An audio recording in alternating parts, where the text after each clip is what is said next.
Avant de parler de solitude dans cet épisode, je tiens toutes et tous à vous remercier d'écouter mon podcast Chenille et Papillon. Déjà plus de 500 écoutes entre toutes les différentes plateformes et YouTube, un peu plus d'1 mois. Et tout cela en partant de zéro. Vous m'écoutez depuis la France, mais aussi au Canada, en Espagne, en Belgique, en Suisse, aux États-Unis. Petit clin d'œil à Elodie qui m'écoute là-bas, je pense. Et même en Roumanie. Donc merci beaucoup, merci car grâce à vous et à vos retours positifs, vraiment vous me reboostez, vous me donnez l'envie de continuer. Alors pour tout ça, infiniment merci. Pour continuer à m'encourager, n'hésite pas à mettre 5 étoiles et à mettre un commentaire dans Apple Podcasts. Et à aimer ma page Instagram, chenille-8 et -8 papillon. Tu peux également t'inscrire à ma newsletter que je vais prochainement lancer. On va parler de solitude comme je te le disais et si tu veux partager ton témoignage, me dire comment tu gères ta solitude, et bien toujours pareil via l'Instagram Chenille et Papillon, n'hésite pas à le faire. Allez hop hop hop, c'est parti pour le nouvel épisode.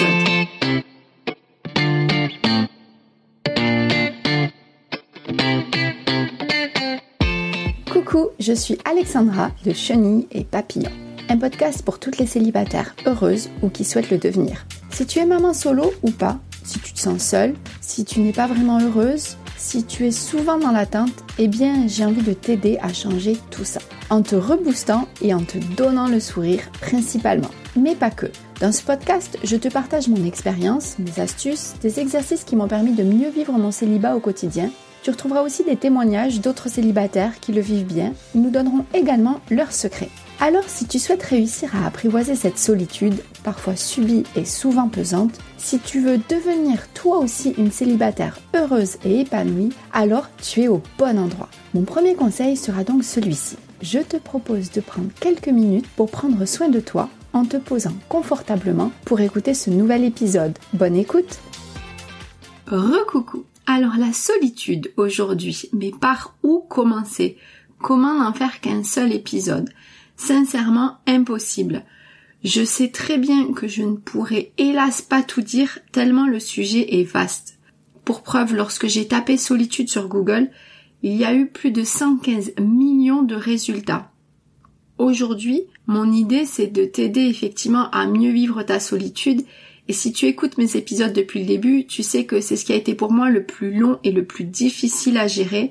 Et peut-être parce que je ne suis pas trop sensible comme j'aurais pu le dire avant, mais hypersensible. Lié ou pas, je ne sais pas, mais en tout cas, je sais que c'est quelque chose qui a été très très difficile à gérer. Au début de ma séparation et même pendant quand j'avais du mal avec la solitude, j'ai souvent été faire des recherches pour m'aider à m'en sortir, m'aider à apprivoiser justement cette solitude. Alors aujourd'hui, j'aimerais te donner quelques conseils et surtout te faire part de mon témoignage face à cette solitude. Une première chose importante à te dire, c'est que même si cela semble une montagne infranchissable, je te garantis que l'on peut apprivoiser sa solitude et la gérer. Et que tu sois célibataire ou non, on aura l'occasion d'en parler. J'ai réussi et pourtant je ne suis pas du tout une Wonder Woman. En préparant cet épisode, j'ai découvert une étude menée par la Fondation de France faite en 2022 en collaboration avec le Crédoc et l'équipe de recherche du CERLI, que ce sentiment de solitude touche énormément de monde. Et oui, en France, plus de 11 millions de personnes se sentent seules.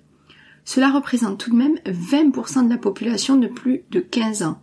C'est énorme et je dois avouer que je ne pensais vraiment pas que cela touchait autant de monde. Je pense que le Covid n'a pas non plus aidé. Alors tout ça pour te dire quoi? Que si tu te sens seul, eh bien pour le coup, tu n'es pas du tout seul à le ressentir. Aujourd'hui, dans cet épisode, je ne vais pas t'apprendre beaucoup plus que tout ce que tu as dû trouver sur internet, sur comment sortir de sa solitude en 10 leçons par exemple. Je vais, comme je te le disais, te partager mon parcours face à cette solitude, mes différents ressentis, mes difficultés, comment j'ai compris à faire face à ma solitude. Sache juste une chose. Aujourd'hui, j'adore être seule. La solitude est presque ma meilleure amie car c'est aujourd'hui moi qui l'a choisie.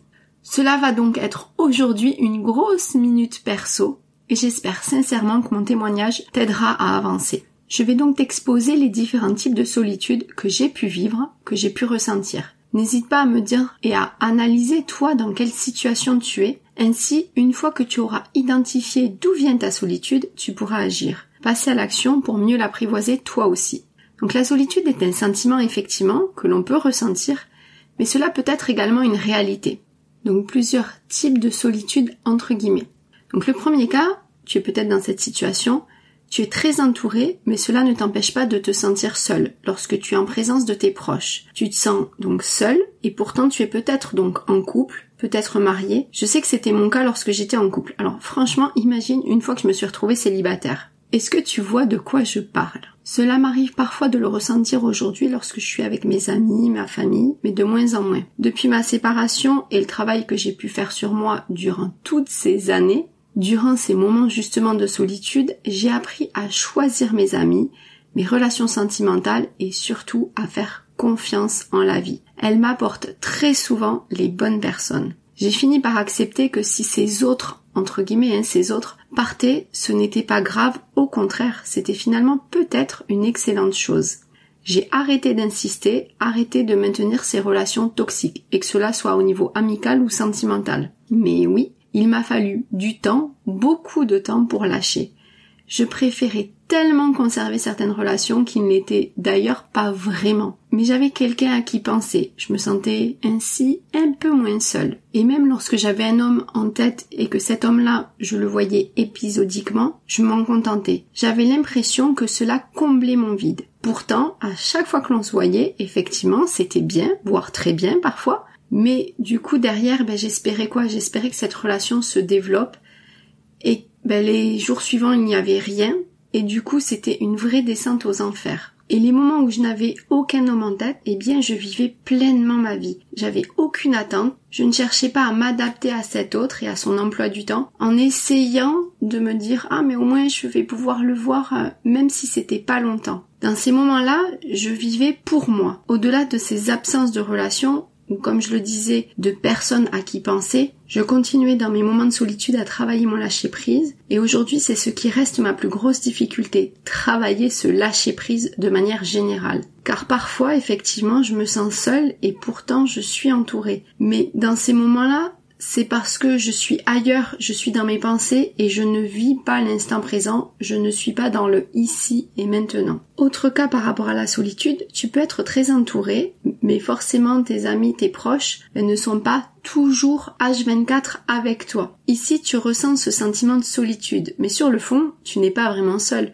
Tu as de la famille, tu as des amis, des collègues. Alors oui, tu peux être seul lorsque tes proches sont indisponibles, mais il suffit peut-être juste de les appeler, non ? J'ai été dans ce cas-là aussi. J'ai cette chance, effectivement, d'être très bien entourée. De nombreuses personnes étaient là pour moi au moment de ma séparation. Et pourtant, je ne cessais de répéter « je suis seule, je me sens seule », un peu comme un disque rayé. D'après toi, pourquoi je disais ça ? Je répétais ça. J'étais dans l'attente d'un certain type de relation. Évidemment, on va pas se leurrer, je souhaitais à tout prix un chéri, avoir quelqu'un dans ma vie pour partager des instants de vie à deux et que forcément je n'avais pas le fait que j'étais seule. Mais mon sentiment de solitude était aussi beaucoup lié à des attentes auprès d'autres personnes. J'attendais certaines personnes, j'attendais que ces personnes soient présentes pour moi, elles ne l'étaient pas. Comme par exemple mes parents. Et oui, encore la faute à qui ? La faute à nos parents. On le sait bien, tout vient de nos parents, de notre petite enfance. Je pense qu'on devrait leur envoyer nos factures de psy. Non, je plaisante évidemment. Plus sérieusement, j'attendais simplement leur présence, leur soutien.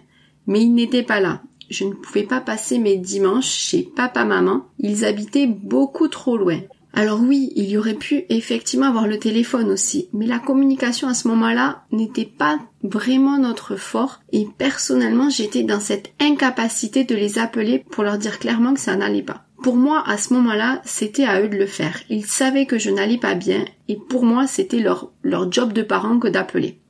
Mais de manière générale, j'étais incapable d'appeler même mes amis lorsque ça n'allait pas non plus. Jusqu'au jour où j'étais très très mal et qu'une amie a réussi à percevoir ce mal-être, elle est venue, mais elle m'a quand même pris entre quatre yeux et elle m'a dit « Mais comment veux-tu que les gens soient là pour toi si tu ne leur demandes pas ?» Oui, effectivement, d'apparence, ça paraît vraiment aussi simple que ça. Mais c'est vraiment pas toujours facile de le faire. De demander de l'aide, d'oser demander de l'aide, montrer sa vulnérabilité. Imagine. Lorsque mon fils était chez son père, que je n'avais aucune sortie de prévue, et pour peu qu'à mon boulot où nous n'étions que deux, mon collègue commercial et moi, eh bien lorsque lui était en clientèle, je me retrouvais seule parfois des journées entières. Souvent, je rentrais chez moi et je pleurais, mais parfois, j'en suis arrivée à aller après ma journée de travail dans un centre commercial pour simplement voir du monde. J'ai tendance à dire même manger du monde, quoi. C'était limite vital en fait. Donc là, c'est une vraie réalité, tu es seule, dans le sens où tu as des moments où tu n'as personne autour de toi. Et donc là, il faut arriver à passer au-dessus. Pas toujours facile. Je te proposerai prochainement via ma newsletter 50 idée pour s'occuper seul justement. Et enfin, dernier cas, donc tu es vraiment seul, tu n'as pas forcément d'amis ou de collègues présents ou même à qui te confier, pas de famille proche, tu es vraiment très seul et comme tout à chacun, eh bien tu as besoin de te confier, partager tes doutes, tes inquiétudes. Alors à ce moment-là, peut-être, eh bien n'hésite pas et fais-toi accompagner par un psy, un thérapeute, un coach, bref, qui tu veux, mais surtout ne reste pas seul dans ton coin. Donc quelle que soit ta situation, la solitude est vraiment, il me semble, la chose la plus difficile à gérer. En tout cas, cela a été mon cas, il m'a fallu beaucoup de temps pour l'apprivoiser, la choisir et non plus la subir. Et c'est un sentiment général chez la plupart des célibataires. Il faut réussir à gérer sa solitude, réussir à l'accepter, mais pour tout à chacun, c'est difficile. Mais heureusement, être célibataire n'est pas tout noir. Cela a du bon, il y a de nombreux avantages. D'ailleurs, n'hésite pas à écouter mon épisode préféré, qui est l'épisode 4, où je donne 20 bonnes raisons d'être célibataire. Donc la semaine prochaine, on continue sur ce sujet qui, comme je le disais au début, est un si vaste sujet que je ne peux pas me limiter simplement à mon témoignage. Je te partagerai au moins 7 conseils pour mieux vivre ta solitude et comme je viens de le dire, le célibat au travers de cette solitude a vraiment du bon et on verra pourquoi la semaine prochaine. Alors, à vendredi prochain. Merci d'avoir pris le temps d'écouter jusqu'au bout l'épisode. J'espère que cela t'a plu, t'a aidé et peut-être même reboosté. Si c'est le cas, alors n'hésite pas à soutenir le podcast en t'abonnant pour ne rater aucun épisode et en mettant 5 étoiles car cela va me rebooster à mon tour pour continuer et te proposer d'autres épisodes. Et si tu penses que cela peut aider d'autres personnes, eh bien n'hésite pas à le partager autour de toi. Tu peux me retrouver également sur les réseaux sociaux, Insta, Facebook.